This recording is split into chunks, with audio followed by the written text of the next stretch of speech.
Chapter 12. Dead Man. The Hill. The Flame. Theron seemed more aware of the snow that was falling on his face than ever before. He could feel the blood dripping down his tunic into the glistening powder before him. His vision was growing blurry, but he hadn't said anything to the kids. At least not yet. There. That hill. We can stop there for a bit under that tree. He nodded ahead of them. A snow-covered hill was sheltered by a great oak, a sentinel, on the path ahead. Its branches had created a canopy that left the ground mostly untouched by the fresh snow. The trunk was at least 20 feet wide and was so large that Rhea wondered if they might be able to start a fire. But she pushed those silly thoughts of comfort from her mind. Theron sighed, looking at the hill he'd have to climb. His wound was slowing him down, and it hadn't fully healed. He laughed to himself at the irony that the one that had wounded him was the very same person he was now protecting. His head hadn't stopped hurting either, since the last battle. He could feel the bruise there just above his temple.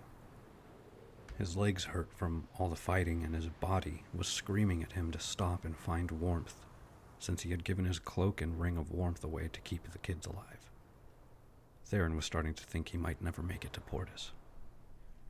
"Come on, Forgiven," Rhea said to him, bringing him back to reality, his mind pulled from the dull ache of exhaustion that weighed on him.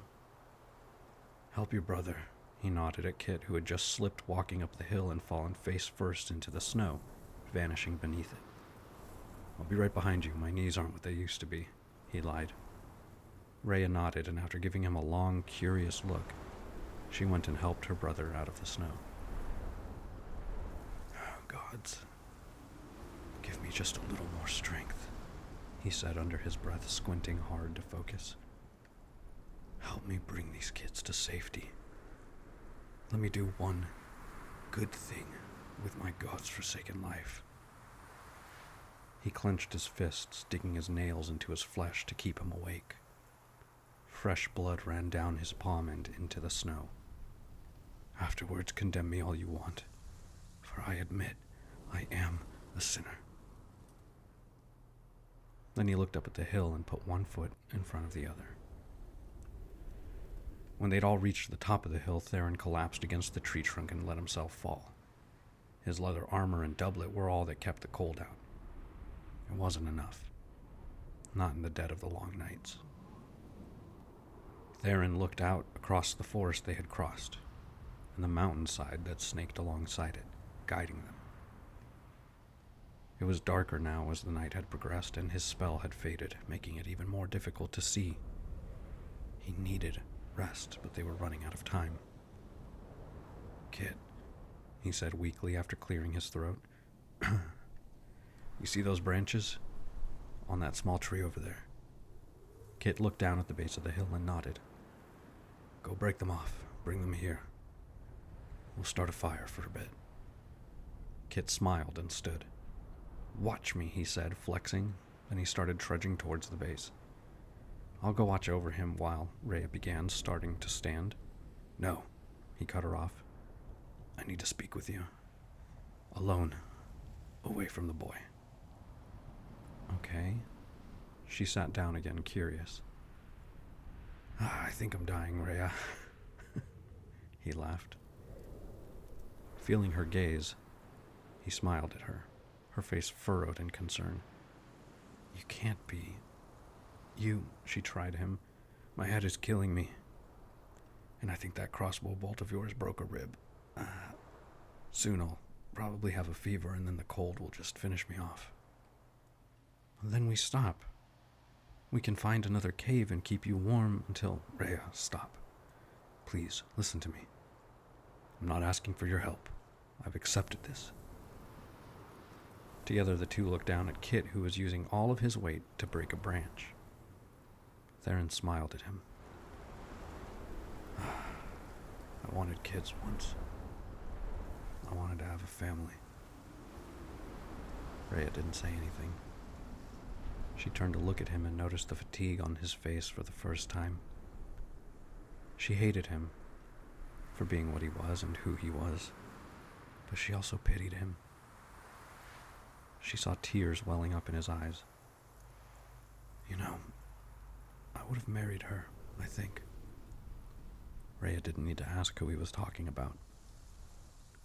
Maybe in another life I could have been a better father than warrior. Don't you think? Rhea nodded. Yes, Sir Theron, I think you would have made a great father. She reached for his shoulder and squeezed it. He winced a little, but looked at her and smiled. We're going to keep going. We'll take a short rest with some warmth.